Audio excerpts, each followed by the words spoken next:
హల్లెలూయా, హల్లెలూయా. ఎంతమంది సంతోషంగా ఉన్నారండి? ఆయన సన్నిధిలో ఎప్పుడు ఆనందం ఉంటుంది, ఆయన సన్నిధిలో సమాధానం ఉంటుంది, ఆయన సన్నిధిలోనే సమస్తం ఉంటుంది.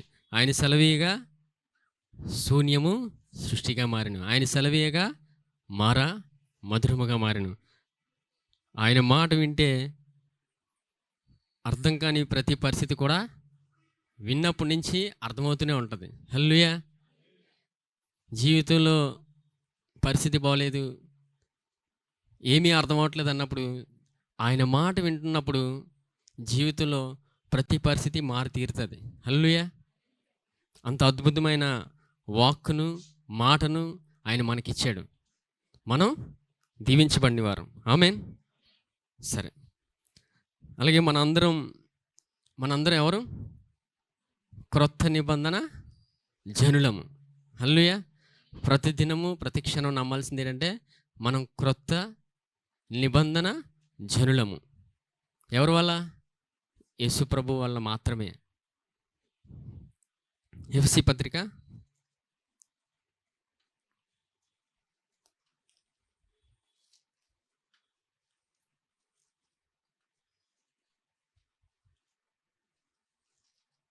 1వ అధ్యాయం 1 నుంచి చదువుతాను చూడండి.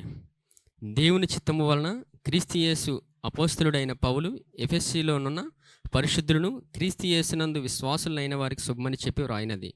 మన తండ్రి అయిన దేవుని నుండి ప్రభు అయిన యేసుక్రీస్తు నుండి మీకు కృపయు సమాధానమును కలుగునుగాక. హల్లెలూయా. 3వ వచనం. మన ప్రభు అయిన యేసుక్రీస్తు యొక్క తండ్రి యొక్క దేవుడు స్తుతింపబడునుగాక. ఆయన క్రీస్తునందు పరలోక విషయములలో ఆత్మ సంబంధమైన ప్రతి ఆశీర్వాదమును మనకు అనుగ్రహించెను. ఆమేన్. ఇక్కడ అనుగ్రహించును అని ఉందా, లేదంటే సంపాదించుకోమని ఉందా? దేవుడు స్పష్టంగా రాయించాడు, అనుగ్రహించెను. ఆయన కృప ద్వారా మనకు సమస్తమును ఆయన అనుగ్రహించాడు.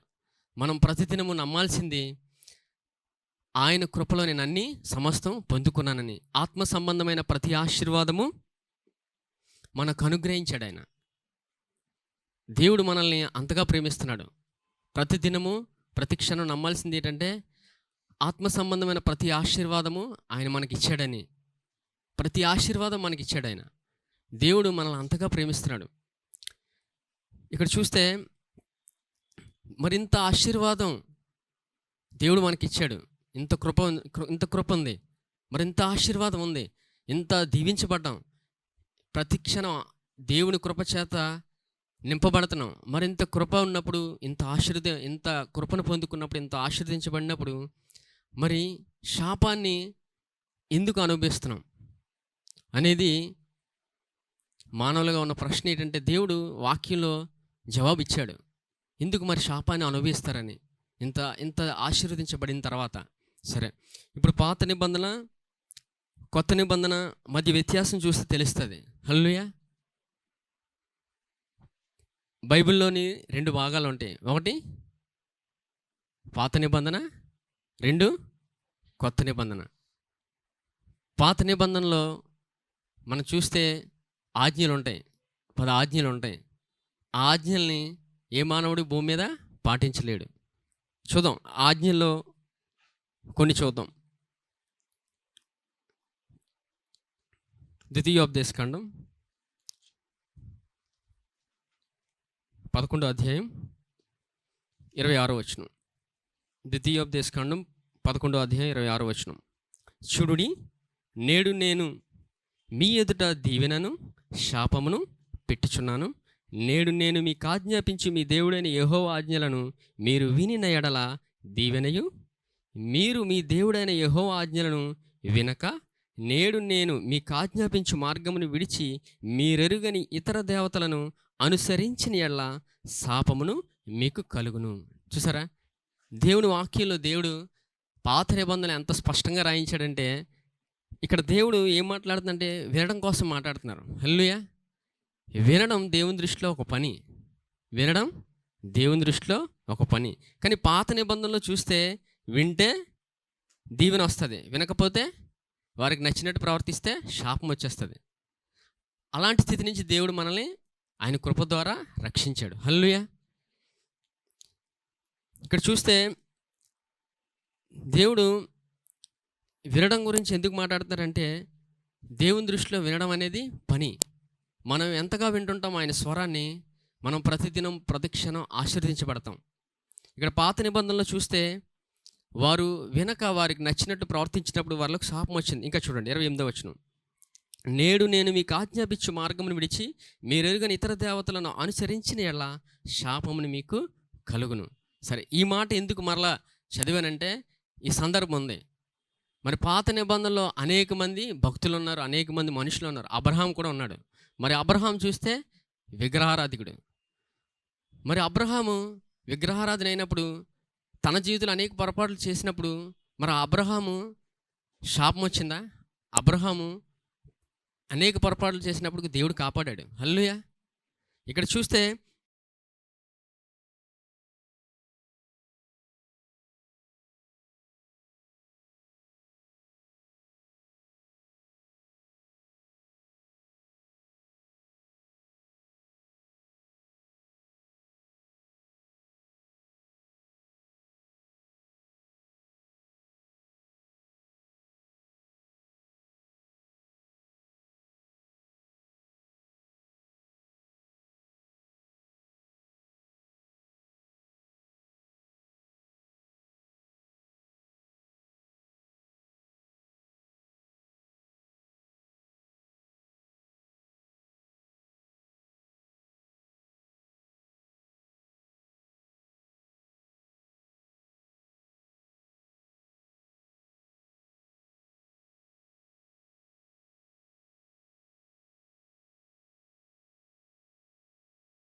ఆడుతున్నాం. హల్లెలూయా. ఇది ప్రతిదినం అనుక్షణం ఎవరైతే నమ్ముతుంటారో దేవుని కృపను నిశ్చయంగా అనుభవిస్తారు. హల్లెలూయా. ఇక్కడ చూస్తే మరి ఎందుకు ఇక్కడ చూస్తే అన్ని జనులు 13వ వచనం 14వ వచనం. అబ్రహాము పొందిన ఆశీర్వచనము క్రీస్తు ద్వారా అన్ని జనులకు కలుగుటకై. మరి అబ్రహాము తన జీవితంలో ఆశీర్వదించబడిన వ్యక్తి. హల్లెలూయా. అబ్రహాము ఒక విగ్రహారాధికుడు అయినప్పటికీ దేవుని కృప ద్వారా రక్షించబడి దేవుడిచ్చిన వాగ్దానాన్ని స్వతంత్రించుకున్నాడు. దేవుడు అబ్రహాంకి వాగ్దానం చేశాడు. చూడండి 12వ అధ్యాయం ఆదికాండం 12వ అధ్యాయాన్ని చదువుతాను చూడండి. యెహోవా నీవు లేచి నీ దేశము నుండి నీ బంధువుల యొద్ద నుండి నీ తండ్రి ఇంటి నుండి బయలుదేరి నేను నీకు చూపించే దేశమునకు వెళ్ళుము. నిన్ను గొప్ప జనముగా చేసి నిన్ను ఆశీర్వదించి నీ నామమును గొప్ప చేయుదును. నీవు ఆశీర్వాదముగా నుందువు. నిన్ను ఆశీర్వదించే వారిని ఆశీర్వదించదను, నిన్ను దూషించే వారిని శపించదను. భూమి యొక్క సమస్త వంశములు నీ యందు ఆశీర్వదించబడునని అబ్రాహాముతో అనగా యెహోవా అతనితో చెప్పిన ప్రకారము అబ్రాహాము వెళ్ళెను. చూసారా, అబ్రహాముని దేవుడు ఎన్నుకున్నాడు. అబ్రహాముని దేవుడు ఎన్నుకొని ఒక వాగ్దానం ఇచ్చాడు, నిన్ను గొప్ప జనముగా చేస్తానని. మరి అబ్రహాంకి దేవుడిచ్చిన వాగ్దానం మరి జరిగిందా? జరిగింది. ఇప్పుడు మన అందరం అబ్రహాం సంతానంగా పిలువబడుచున్నాం. అప్పటి నుంచి మొదలుకొని ఇప్పటి వరకు అందరూ అబ్రహాం సంతానంగా పిలువబడుచున్నాం. అంటే దేవుడిచ్చిన వాగ్దానం అది. దేవుడు ఒక వ్యక్తిని ఎంచుకున్నాడు. ఈ అబ్రహాము కొత్త నిబంధనకి సూచనగా కనబడతాడు. హల్లెలూయా. ఈ అబ్రహాము కొత్త నిబంధనకి సూచనగా కనబడతాడు. మరి కొత్త నిబంధన అంటే మనం ఒకటి, కొత్త నిబంధన అంటే క్రొత్త ఆ పదంలోనే కనబడుతుంది. ఇప్పుడు చూడండి, పాత క్రొత్త రెండు ఉంటాయి. పాతది అనేది మనకు తెలుసు, అది ఆల్రెడీ వాడి ఉన్నదని. క్రొత్త నిబంధన అనేది క్రొత్తగా ప్రవేశపెట్టబడింది. మరి క్రొత్త నిబంధన అని ఎందుకు దేవుడు రాయించాడంటే, క్రొత్త నిబంధన జరిగింది మనందరి కోసం. మానవాళ్ళందరి యొక్క పాపములు క్షమించబడి నీతిమంతులుగా తీర్చబడాలని ఆయన అంగీకరించిన ప్రతి బిడ్డ. అందుకు దేవుడు ఒక క్రొత్త నిబంధన చేశాడు. దేవుడు ఒక మనిషితో చేశాడు. హల్లెలూయా. మనిషి అంటే ఆయన యేసుప్రభు. దేవుడు మానవునితో నిబంధన జరిగినప్పుడు మనం క్రొత్త నిబంధన జనులు అయ్యాం. దేవుడు తన కుమారుడితో నిబంధన జరిగినప్పుడు ఆ నిబంధనలో మనం కూడా ఉన్నాం. హల్లెలూయా. యేసు ప్రభువారు మన అందరి పాపముల కొరకు ఆయన శిలువ మీద అతి కిరాతకంగా మానవుల చేత దూషించబడి అనేక కొరడా దెబ్బలు తిని అనేక మనుషుల చేత ఉమ్ము వేయించుకొని అవమానాలు పొంది శిలువ మీద మరణించి మూడో దినాన్ని తిరిగి లేచారు. హల్లెలూయా. మనల్ని ఈ దినం ఆయన నీతిమంతులుగా తీర్చాడు. ఆయన ఏం చెప్తున్నాడంటే ప్రతి క్షణం మనం నీతిమంతులు అని నమ్మాలని దేవుడు ఎంతో ఆశపడుతుంటాడు. ఇక్కడ చూస్తే అబ్రహాము తన జీవితంలో అనేక ఆశీర్వాదాలు పొందుకున్నాడు. ఇక్కడ చూస్తే ఇంకా వెళ్తున్న కొలది అబ్రహాం జీవితంలోని అనేక మేళ్ళు పొందుకునే ఉంటాడు. పొరపాట్లు కూడా జరిగాయి. అబ్రహాము సందర్భంలో దేవుడు ఒకటి చెప్తే ఒకటి చేస్తుంటాడు. అయినప్పటికీ దేవుడు కృప అబ్రహాంతో ఉంది. దేవుడు వాగ్దానం చేసి అబ్రహాంకి ఇచ్చిన వాగ్దాన దేశంలోకి దేవుడు తీసుకెళ్ళాడు. ఆ కనాన దేశంలోకి తీసుకెళ్ళాడు. తర్వాత తన్ని అబ్రహాముని దేవుడే నడిపిస్తున్నాడు. చూడండి అబ్రహాం ఎలా ఆశీర్వదించబడుతుంటాడో. 13వ అధ్యాయం చూడండి.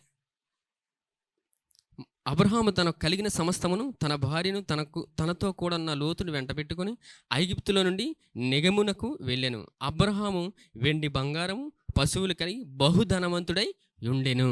హల్లెలూయా. అక్కడ చూసారా, దేవుడు అబ్రహాముని వెళ్ళమంటాడు కానీ లోతుని తీసుకెళ్ళమని చెప్పడు దేవుడు, కానీ లోతుని కూడా తీసుకెళ్తాడు. హల్లెలూయా. దేవుడు ఎంత ప్రేమిస్తాడంటే అబ్రహాం మాట వినిపోయినప్పటికీ అబ్రహాం దేవుడు ప్రేమిస్తాడు. మరి దేవుడు ప్రేమించడం ఎలా కనబడింది? ధనవంతుడయ్యాడు. హల్లెలూయా. ధనవంతుడయ్యి అభివృద్ధి చెందాడు. ఇంకా చూడండి 6వ వచనం. వారు కలిసి నివసించుటకు ఆ ప్రదేశము చాలకపోయాను, ఎందుకనగా వారి ఆస్తి వారు కలిసి నివసించలేనంత విస్తారమై ఉండెను. చూసారా, కలిసి నివసించలేనంత విస్తారమై ఉండను. ఇక్కడ చూడండి, అబ్రహాము దేవుని చేత ఆశీర్వదించబడుతున్నాడు. ఇందులో కష్టం ఉందా? ఏమైనా అబ్రహాము కష్టపడుతున్నాడు? అక్కడ దేవుడు మాట నమ్మి వెళ్ళాడు. దేవుని మాట నమ్మి అడుగు వేస్తే జీవితంలో ఆశీర్వాదం కనబడుతూనే ఉంటుంది. హల్లెలూయా. మనం దేవుని మాటను నమ్మి అడుగేస్తున్న వెళ్తున్న కొలది దేవుడు మనల్ని దీవిస్తూనే ఉంటాడు, ఆశీర్వదించబడుతూనే ఉంటాం. మన సొంత సామర్థ్యం ద్వారా ఈ భూమి మీద ఎంత కష్టపడి ప్రయత్నించినా సరే మనకి చాలా సందర్భాల్లో ఫలితం కనబడదు. దేవుని మీద ఆధారపడి అడుగేసినప్పుడు ఫలితం కనబడుతుంది. అంటే కష్టపడకూడదని కాదు, కష్టపడుతున్నప్పుడు క్రీస్తుని చూసి అడుగేస్తున్నప్పుడు జీవితంలో ప్రతి మేలు ప్రతి ఆశీర్వాదాన్ని మనం అనుభవిస్తాం. ఆమేన్. సరే, ఇక్కడ చూస్తే అబ్రహాం జీవితంలో మరి ఇక్కడ గలతీలకు వచ్చేయండి ఒకసారి.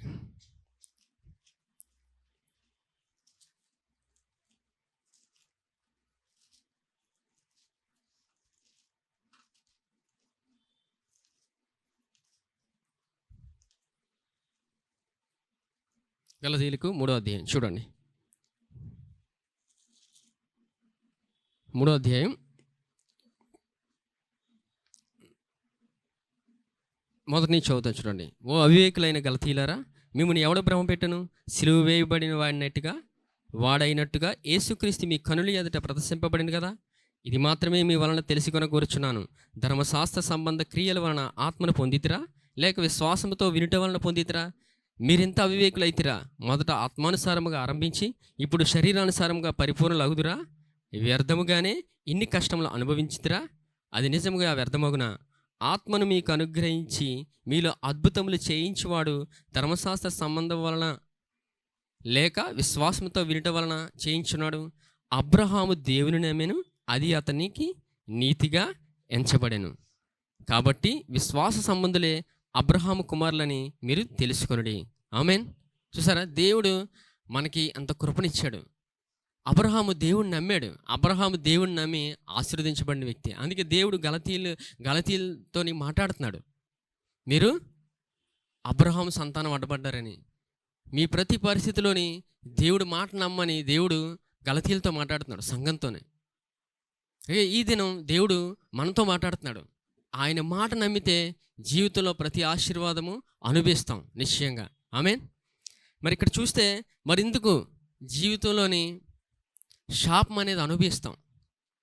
శాపం అనేది ఎందుకు అనుభవిస్తాం? హల్లెలూయా. ఇక్కడ ఏంటంటే మానవుడు ఎంచుకుంటాడు, తన ఎంపికను బట్టే తన జీవితంలో అది కనబడుతుంటుంది. ఏది ఎంచుకుంటాడో ఆ ఫలం వస్తుంది. హల్లెలూయా. చూడండి కీర్తనలు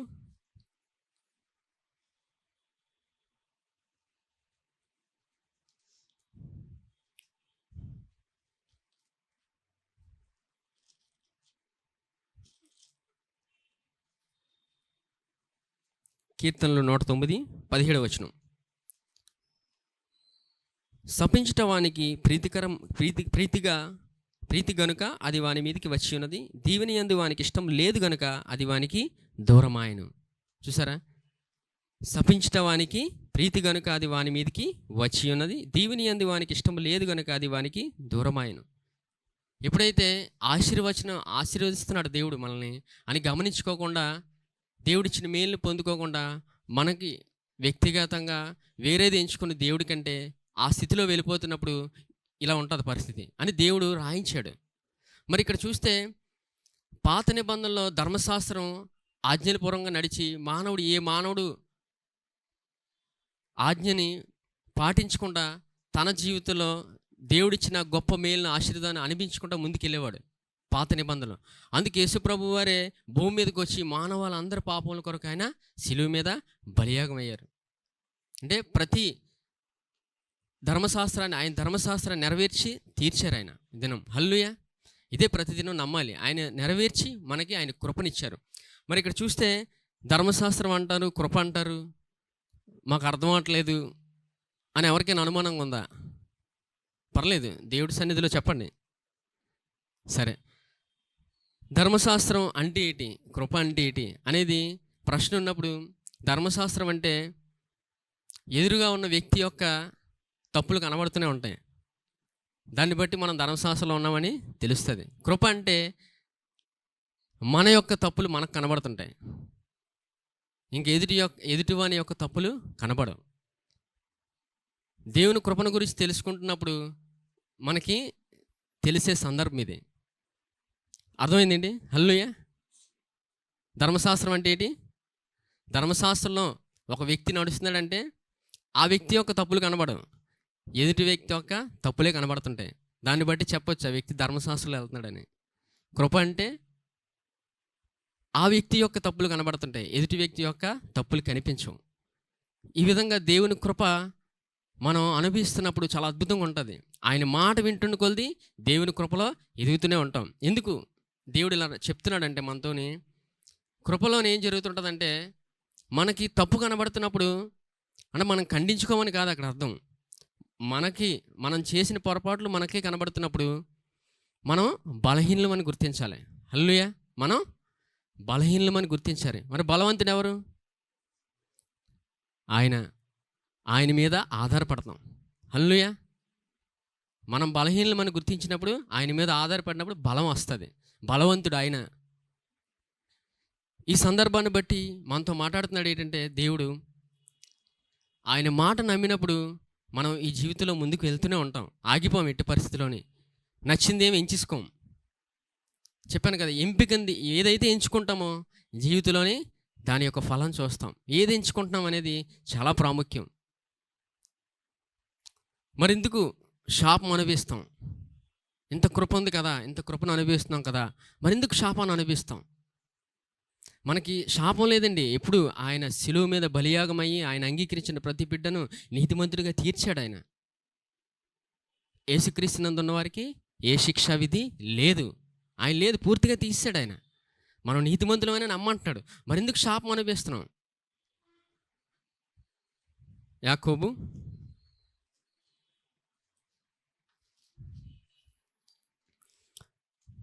3 నుంచి చదువుతాను చూడండి. యాకోబు 3, నా సహోదరులారా, బోధకులమైన మనము మరిడి కఠినమైన తీర్పు పొందుదామని తెలుసుకొని మీలో అనేకులు బోధకులు కాకుండుడి. ఇప్పుడు చాలామంది అనుకుంటారు ఇది మాకు కాదు వచ్చిన అనుకుంటారు, ఇది వాక్యం బోధిస్తున్న ఆయనకే, మాకు కాదని రిలాక్స్ అయిపోతుంటారు. కానీ ఇది అందరికీ. హల్లెలూయా. ఇది అందరికీ. అంటే దీన్ని బట్టి 2వ వచనం చదువుతూ చూడండి. అనేక విషయంలో మనం అందరం తప్పిపోచున్నాము. ఎవడైనాను మాట యందు తప్పని ఎడల అట్టివాడు లోపం లేనివాడై తన శరీరమును స్వాధీనం మందుంచుకున్న శక్తి గలవాడగును. ఈ మొదటి వచనం మళ్ళీ చదువుతాను చూడండి. నా సహోదరులారా, బోధకులమైన మనము మరి కఠినమైన తీర్పు పొందుదామని తెలుసుకొని మీలో అనేకులు బోధకులు కాకొనుడి.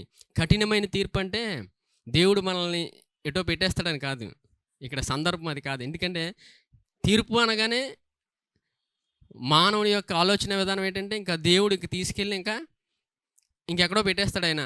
అంత భయంకరంగా ఉంటుందని ఆలోచన విధానంలోకి వెళ్ళిపోతాం. ఇక్కడ దేవుడు మాట్లాడుతుంది ఏంటంటే మాట గురించి మాట్లాడుతున్నాడు. మాట విషయంలో మనం అనేకసార్లు తప్పిపోతుంటాం. అప్పుడు వినే విషయంలో అక్కడ చూడండి, మీకు ఇంకా అర్థమవుతుంది. చూడండి 2వ వచనంలో చూడండి, అనేక విషయంలో మనం అందరం తప్పిపోచున్నాము. 2 నెంబర్ వేసి కింద రాయించారు చూడండి. త్రొట్టిల్లుచున్నాము అంటే ఏంటి? కొన్ని సందర్భాల్లో మానవులుగా మనం దేవుడు చెప్పిన విధానంలో కాకుండా వేరే విధానంలో ఎప్పుడు దేవుడు చెప్తుంటాడు. ఇక్కడ దేవుడు చెప్తుంటాడు. ఇంకా చెప్తే ఇక్కడ బోధకులు కాదు అనడానికి ఏంటంటే చూడండి, అందరూ ఎందుకని చెప్పానంటే చూడండి, మార్కు సువార్త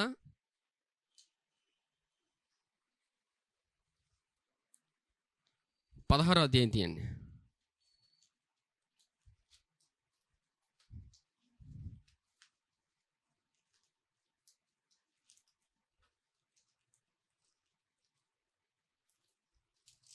అధ్యాయం 15వ వచనం.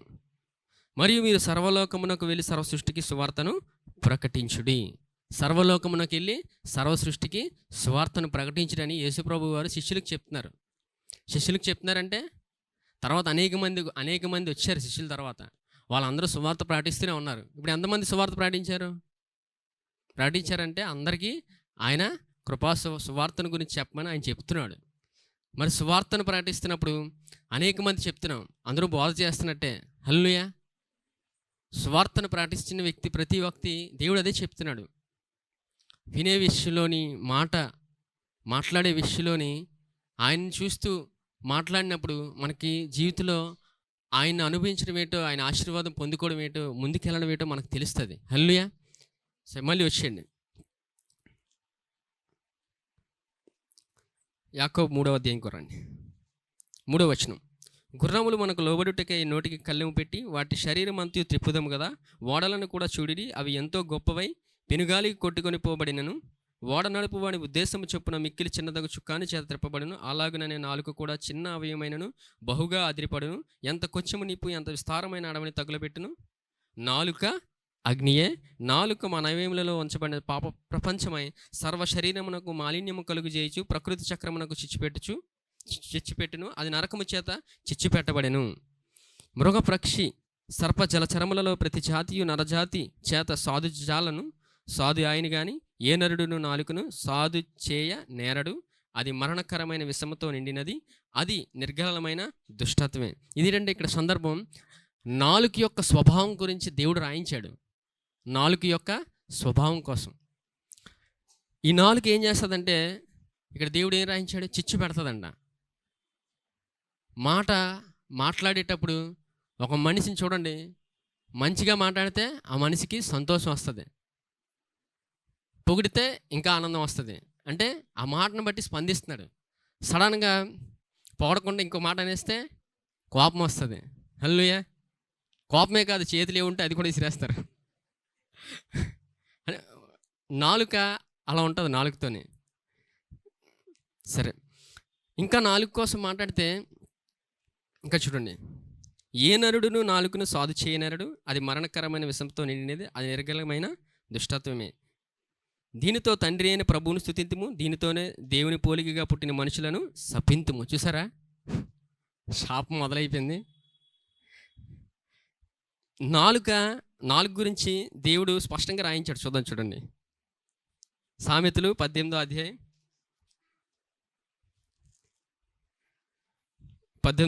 21వ వచనం.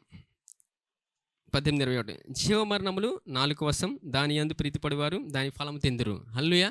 జీవమరణములు నాలుక వశం అంటే ఈ నాలుకలో జీవం మరణం రెండు వెళ్తుంటాయి. ఇంకా చూడండి, ఇంకా బాగా రాయించారు. దాని యందు ప్రీతిపడివారు దాని ఫలం తిందురంట. మంచి మాట జీవంతో కూడి దేవుడి మాట పలికినప్పుడు జీవం తిరిగి వస్తుంది మనకి. హల్లెలూయా. దేవుడి మాట కాకుండా ఇంకా మనకి మాటలు వచ్చాయి కదని ఇంక ఇష్టం వచ్చినట్టు మాట్లాడితే అవి మళ్ళీ మనకు వస్తుంటాయి. హల్లెలూయా. ఆశీర్వచనము అయితే తిరిగి వస్తుంది, కాకుండా వేరేదైతే మళ్ళీ తిరిగి వస్తుంది. అందుకు దేవుడి వాక్యంలో దేవుడు చక్కగా రాయించాడు చూడండి.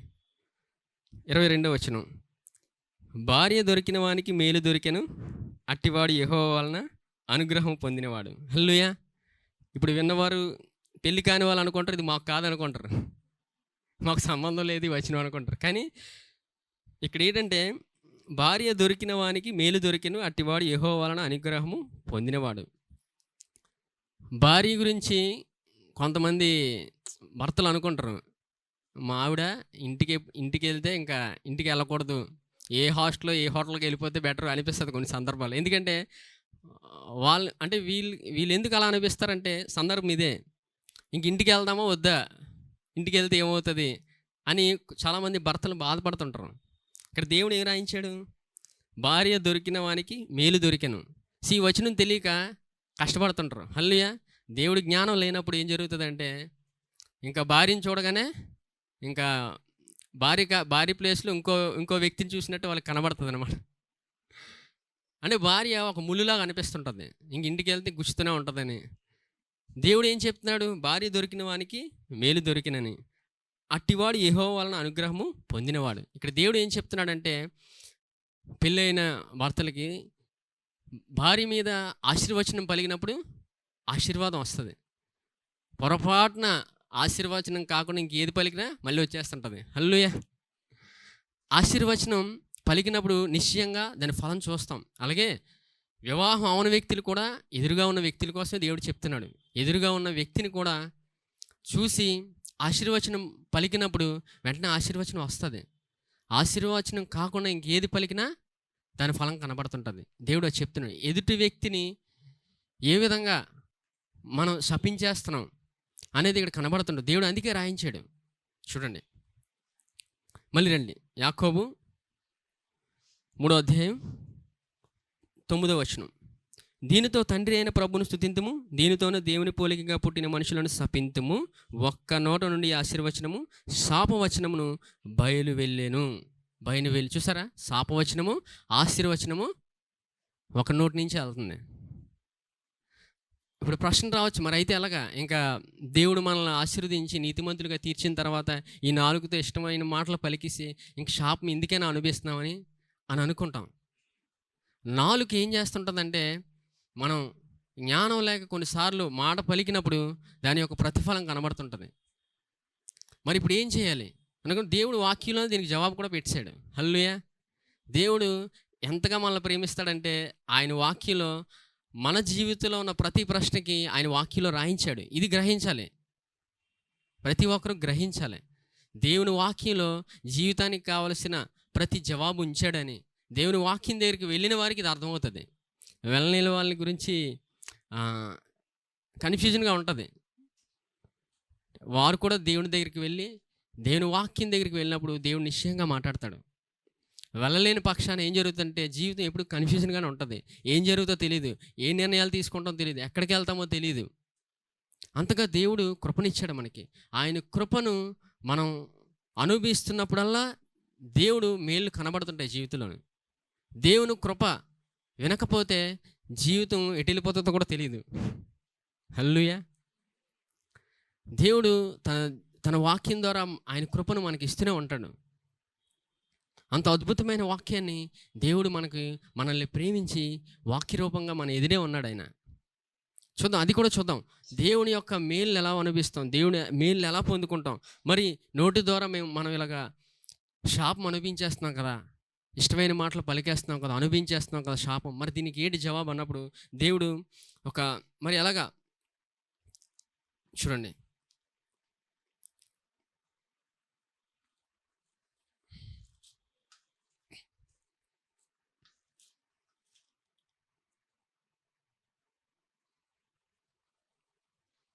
మార్కు సువార్త ఒక సందర్భం చూద్దామండి. చూస్తే అందులో స్పష్టంగా దేవుడు ఏ విధంగా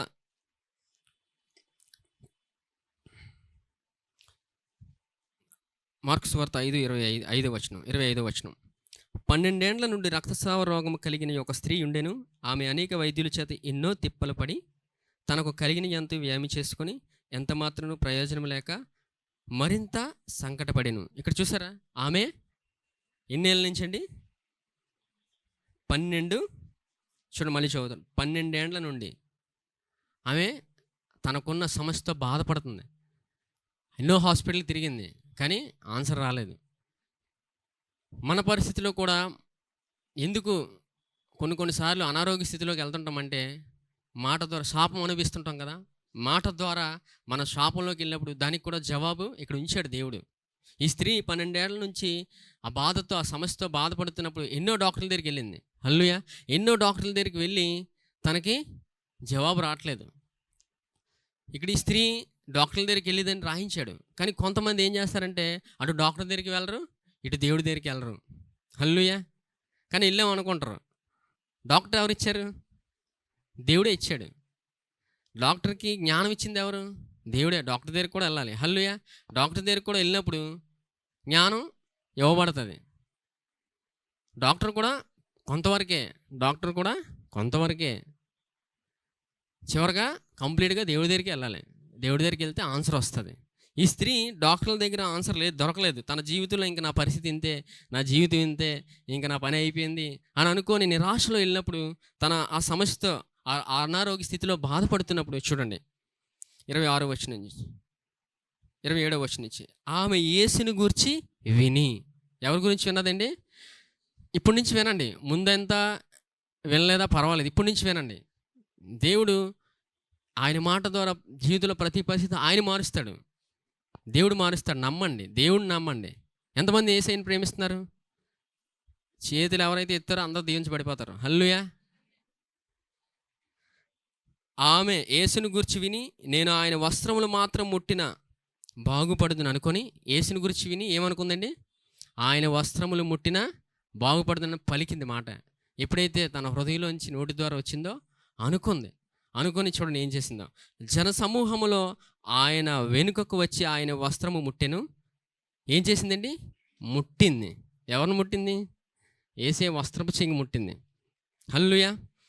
వెంటనే ఆమె రక్తధార కట్టెను గనుక తన శరీరంలోని ఆ బాధ నివారణ అయినదని గ్రహించుకొని, వెంటనే యేసు తనలో నుండి ప్రభావం బయలువెళ్ళనని తనలో తాను గ్రహించి జనసమూహం వైపు తిరిగి, నా వస్త్రములు ముట్టినది ఎవరని అడుగగా, ఆయన శిష్యులు, జనసమూహము నీ మీద పడుచుండుట చూస్తున్నావే, నన్ను ముట్టినది ఎవడని అడుగుచున్నావా అనిరి. శిష్యులు చెప్పారండి. ఆ కార్యము చేసిన ఆమెను కనుగొనవలనని ఆయన చుట్టూ చూచెను. అప్పుడు ఆ స్త్రీ తనకు జరిగినది ఎరిగి భయపడి వణకుచూ వచ్చి ఆయన ఎదుట సాగిలపడి తన సంగతి ఎంతయో ఆయనతో చెప్పెను. ఇప్పుడు యేసయ్య చూడండి అంత అద్భుతమైన పలుకుతారు మాట.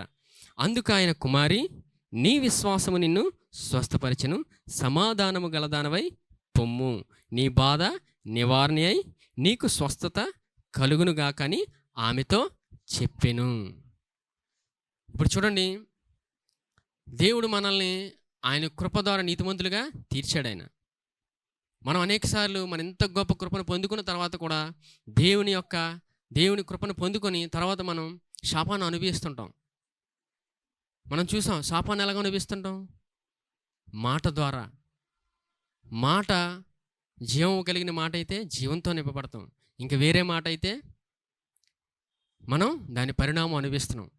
అందుకు అనారోగ్య స్థితిలో చాలా సందర్భాల్లో మన శరీరంలో కనబడుతుంటుంది అది. హల్లెలూయా. శరీరంలో అందుకే కనబడుతుంటుంది. మరి శరీరంలో కనబడుతున్నప్పుడు దానికి జవాబు ఇక్కడ ఉంచాడు దేవుడు. చూడండి, ఆమె ఏం చేసింది? జన సమూహంలో ఆయన వెళ్తున్నప్పుడు ఆయన కోసం విని ఇంకా ఆయన ముడదామని వెళ్ళింది. బయలుదేరి ఆయన వస్త్రపు చెంగు ముట్టిన తర్వాత ఆమె యొక్క సమస్య ఏమైంది? బాధ నివారణ అయింది. ఎవరిని ముట్టింది? యేసయ్యని ముట్టింది. హల్లెలూయా. యేసయ్యని ఎవరు ముడతారో వారి జీవితంలో ఎటువంటి పరిస్థితి అయినా మారాల్సిందే. ఆయన యొక్క ముట్టినప్పుడు ఆయన యొక్క జీవం మనలోకి వస్తుంది. హల్లెలూయా. ఆయన జీవంతో మనం నింపబడతాం. తర్వాత ఏం జరిగింది? యేసయ్య పలికిన మాట చూడండి 33వ వచనం. అప్పుడు స్త్రీ తనకు జరిగినది ఎరిగి భయపడి వణకుచూ వచ్చి ఆయన ఎదుట సాగిలపడి తన సంగతి అంతయు ఆయనతో చెప్పాను. కుమారి, నీ విశ్వాసం నిన్ను స్వస్థపరిచెను. యేసయ్య ఏమన్నారు? నీ విశ్వాసము నిన్ను స్వస్థపరిచెను. ఆమెకు విశ్వాసం ఎలాగొచ్చింది? ఆయన కోసం విన్నది. ఆయన కోసం విని ఏం చేసింది? ఆయన్ని ముడితే నేను బాగుపడతానని అనుకుంది. హృదయంలో విశ్వాసం వచ్చింది, విశ్వాసపు మాట వచ్చింది బయటికి. మరి ముట్టుకుంది, ఆయన్ని ముట్టుకుంది. ముట్టుకున్నప్పుడు ఏం జరిగింది?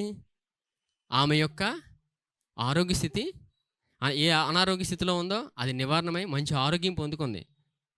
ఇక్కడ ఏం జరిగింది? సందర్భం, ఆయన్ని ముట్టుకుంది. ఎవరిని ముట్టింది? యేసుప్రభుని ముట్టింది. మరి ఇప్పుడు యేసుప్రభు, అప్పట్లో యేసుప్రభు వారు శరీరధారిగా ఉన్నారు. మరి అప్పుడైతే ముట్టుకోవచ్చు, ఇప్పుడు ఆయన కనిపించరు కదా, మరి ఇప్పుడు ఎలా ముట్టుకోవచ్చు? నా ఆరోగ్య స్థితి కూడా బాగాలేదు, నా పరిస్థితి బాగాలేదు, నేను ఎవరికి చెప్పుకోలేకపోతున్నాను, నా దగ్గర డబ్బులు కూడా లేవు. ఆమె దగ్గర డబ్బులు ఉంటే ట్రై చేసింది, నా దగ్గర డబ్బులు కూడా లేవు, మరి నా పరిస్థితి ఎవరు అర్థం చేసుకుంటారు? మరి ఆయన అప్పుడు శరీరధారిగా ఉన్నారు, మరి ఇప్పుడు ఎలాగ ఉన్నారని చూద్దాం. యోహాను సువార్త 1వ అధ్యాయం 14వ వచనం. 1:14. యోహాను సువార్త 1వ అధ్యాయం 14వ వచనం. ఆ వాక్యము శరీరధారి అయి కృపా సత్య సంపూర్ణుడుగా మన మధ్య నివసించెను. తండ్రి వలన కలిగిన అద్వితీయ కుమారుని మహిమలే మనము ఆయన మహిమను కనుగొంటిమి. హల్లెలూయా, గట్టి చెప్పండి. చెప్తున్న ఆయనకేంటి? ఆయనకి మహిమపరచండి. ఆయన ఆ వాక్యము శరీరధారి అయి ఇప్పుడు ఆయన మన మధ్యలో ఉన్నాడు. హల్లెలూయా. వాక్యం దగ్గరికి వెళ్ళిన ప్రతి వ్యక్తి ఆయన ముట్టుకుంటున్నారు. ఆమేన్. ఇది ప్రతి క్షణం అనుక్షణం ప్రతి ఒక్కరు నమ్మాల్సిందే. జీవితంలో ఉన్న ప్రతి పరిస్థితి మారుతుంది. ఆయన్ని ముడుతున్నారంటే ఎక్కడికి వెళ్తున్నట్టు? ఆయన ఏ రూపంలో ఉన్నారు? ఇప్పుడు వాక్య రూపంలో ఉన్నారు. ఆ వాక్యం శరీరధారియే కృపాసత్య సంపూర్ణంగా మన మధ్య నివసించెను. ఇప్పుడు ఆయన వాక్య రూపంలో ఉన్నాడు. ఎవరైతే వాక్యం దగ్గరికి వెళ్ళి వినడానికి వెళ్తుంటారో ఆయన ప్రతి క్షణం ఆయన ముడుతున్నట్టే. జీవితంలో ప్రతి పరిస్థితి మారుతుంది. ఎటువంటి అనారోగ్య స్థితి అయినా, ఎటువంటి ఆర్థిక స్థితి అయినా, ఎటువంటి కుటుంబ స్థితి అయినా, కుటుంబంలో సమస్యల, బాధల, ఇబ్బందులు ఏదైనా ఆయన వాక్యం దగ్గరికి వెళ్ళి ఆయన ముట్టినప్పుడు నిశ్చయంగా ఆయన కృపను పొందుకుంటాం. ఈమె ఎవరి దగ్గరికి వెళ్ళింది? కృపా సత్య సంపూర్ణుడి దగ్గరికి వెళ్ళింది. కృపా వాక్యం దగ్గరికి ఎంతగా వెళ్తుంటారో జీవితంలో నిశ్చయంగా ఆశీర్వాదం అనుభవిస్తారు. హల్లెలూయా. ఆశీర్వాదం అనుభవిస్తారు, ఆరోగ్యం పొందుకుంటారు. జీవితంలోని ఈ పరిస్థితి ఇంకా మారదు అని అనుకోవడానికి ఉండదు. దేవుడు అంత అభివృద్ధి చెందిస్తాడు మనిషిని. ఇది నిశ్చయంగా జరుగుతుంది. అబ్రహాం తన జీవితంలో దేవుడు వాగ్దానం చేసిన తర్వాత ఒక సందర్భంలో తనకు పిల్లలు ఉండరు. పిల్లలు లేనప్పుడు దేవుడు వాగ్దానం ఇస్తాడు, నీ ఒక సంతానాన్ని ఇస్తానని. మధ్యలో ఒక పొరపాటు చేసిన తర్వాత కూడా దేవుడు అబ్రహాంను విడిచిపెట్టాడా? విడిచిపెట్టలేదు. దేవుడు వాగ్దానం చేసిన కుమారుని ఇచ్చాడు. దేవుడు అంతగా ప్రేమిస్తాడండి. దేవుడు దగ్గరికి ఎంతగా వెళ్తుంటామో కృపావాక్యం వినడానికి, ఆ దేవుడి నుంచి వచ్చిన జీవం అనుభవిస్తాం, మహిమను పొందుకుంటాం, ముందుకు వెళ్తూనే ఉంటాం. ఇంక ఈ జీవితంలోని ప్రశ్నలు వస్తుంటాయి, వాటికి జవాబు ఆయన ఇస్తూనే ఉంటాడు. ఏం చేయాలి, ఎక్కడికి వెళ్ళిపోవాలి, ఇంకా నాకు ఇక్కడ జవాబు రావట్లేదు అనుకోవడానికి ఉండదు. కృపావాక్యం వింటుంటే నిశ్చయంగా జవాబు వస్తుంది. జీవంతో నింపబడతాం. ప్రతి పరిస్థితి మారుతుంది. కుటుంబ స్థితి మారుతుంది, ఆరోగ్య స్థితి మారుతుంది, ఆర్థిక స్థితి మారుతుంది. ఫలిస్తూనే ఉంటాం. హల్లెలూయా. చివరిగా చూడండి, రోమపత్రిక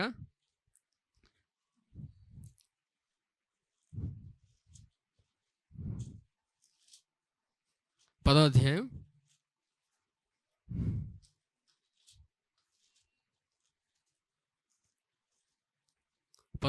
10వ వచనం చూడండి. 10వ అధ్యాయం 10వ వచనం. యాలయనగా నీతి కలుగునట్లు మనుషుడు హృదయంలో విశ్వసించును, రక్షణ కలుగునట్లు నోటితో ఒప్పుకొనెను.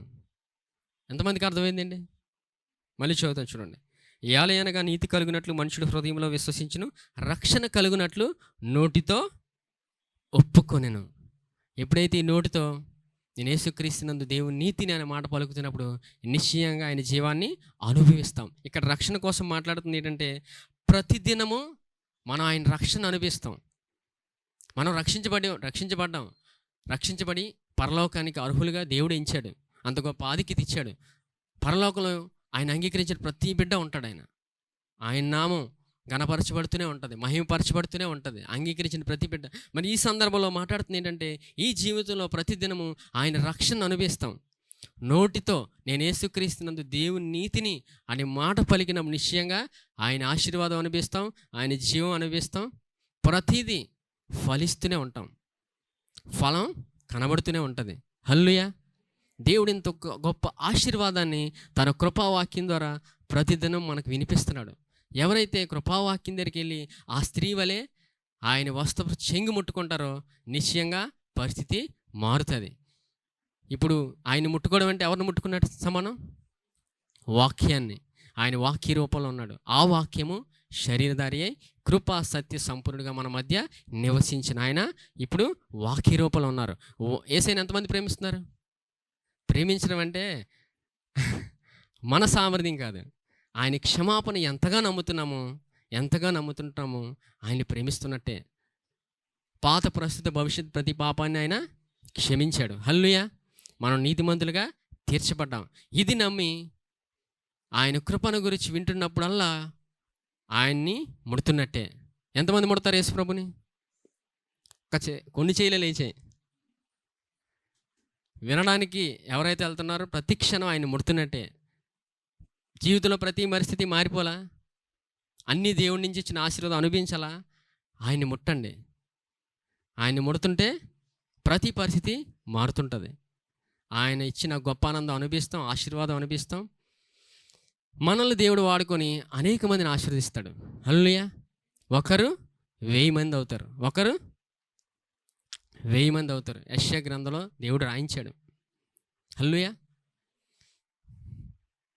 ఇంత గొప్ప కృపనిచ్చి మనల్ని దేవుడు అంతగా దీవించాడు.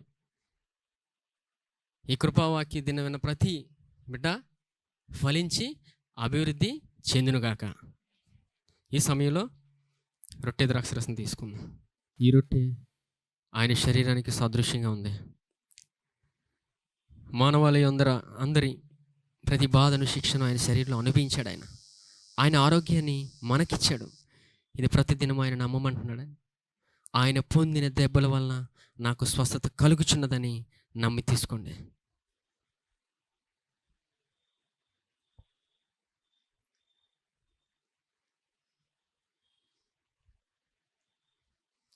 ఈ పాత్రలోనిది ఆయన రక్తానికి సాదృశ్యంగా ఉంది.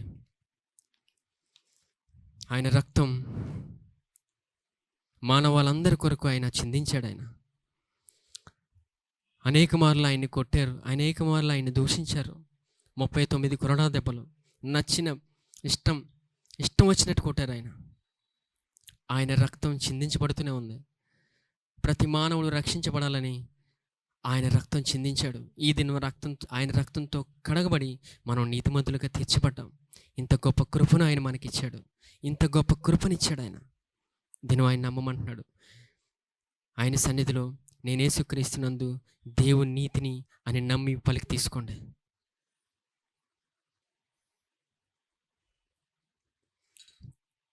పరిశుద్ధుడైన తండ్రి, మీకు వందనాలు. నేను బిడ్డలందరినీ జ్ఞాపకం చేస్తున్నారు. నేను మీ బిడ్డల ప్రతి పరిస్థితి మీకు తెలుసు నాయన. దేవా, మనిషి ఎటువంటి పరిస్థితిలో ఉన్నా మీరు విడిపించేవారు నాయన, మీరు నడిపించేవారు నాయన, మీరు లేవనెత్తేవారు నాయన.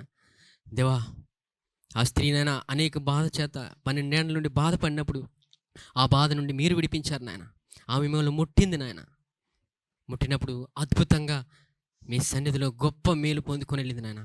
దేవ, ఈ దినం ప్రతి క్షణం దేవ మేమందరం మిమ్మల్ని ముట్టడానికి వస్తున్నాం నాన్న. మీ కృపను దయచేయండి మాకు నాన్న. మీ సామర్థ్యం దయచేయండి నాన్న. బిడ్డలందరికీ దయచేయండి నాన్న. ప్రతి క్షణం మిమ్మల్ని ముడుతూ దేవ మీరిచ్చే జీవం మేలు అనుభవిస్తూ ముందుకెళ్ళే కృపలోకి నడిపించండి నాయన. అలాగే నాన్న, వీరి కుటుంబ రీత్యా నాన్న, వీరి ఉద్యోగ విషయంలోని, కుటుంబ విషయంలోని, వ్యాపార విషయంలో మీ కృపను, మీ జ్ఞానం దయచేయండి నాన్న. మీ ద్వారానే ఏ పరిస్థితి అయినా మారగలదు నాయన. మీ ద్వారానే ఎటువంటి మారదు అన్న పరిస్థితి కూడా మీ ద్వారానే సమాధాన స్థితిలోకి రాగలదు నాయన. అటు స్థితిలో బిడ్డలందరి జీవితంలో మీ కృపను, మీ సమాధానాన్ని దయచేయమని దేవ, మీ బిడ్డలందరినీ మీరే ఉండి నడిపించుకోమని దేవ, ఇంకా కృపావాక్యం వినే విషయంలో ఇంకా మమ్మల్ని ముందుకు తీసుకెళ్ళి వినిపించి దేవా, మీ సన్నిధిలో ఉండి మిమ్మల్ని ఎప్పుడూ మహింపరుస్తూ ముందుకెళ్ళే గొప్ప కృపలోకి నడిపించమని దేవా, మీ బిడ్డలందరినీ మీ సన్నిధిలో జ్ఞాపకం చేస్తూ దేవా, మీ చేతులకు అప్పగిస్తూ మీ నామం ఎప్పుడు మహిమపరచబడాలన్నా, మీ నామం ఘనపరచబడాలి. అటు రీతిలో నన్ను మమ్మల్ని వాడుకొని మీరే మహిమ ఘనత పొందుకోమని నజరేయుడైన యేసుక్రీస్తు నామములో అడుగుచున్నాం తండ్రి. ఆమేన్. యెహోవా నిన్ను ఆశీర్వదించి నిన్ను కాపాడును గాక. యెహోవా తన సన్నిధి కాంతి ప్రకాశింపజేసి నిన్ను కరుణించును గాక. యెహోవా తన సన్నిధి కాంతి ఉదయింపజేసి నీకు సమాధానము కలుగచేయును గాక. ఆమేన్.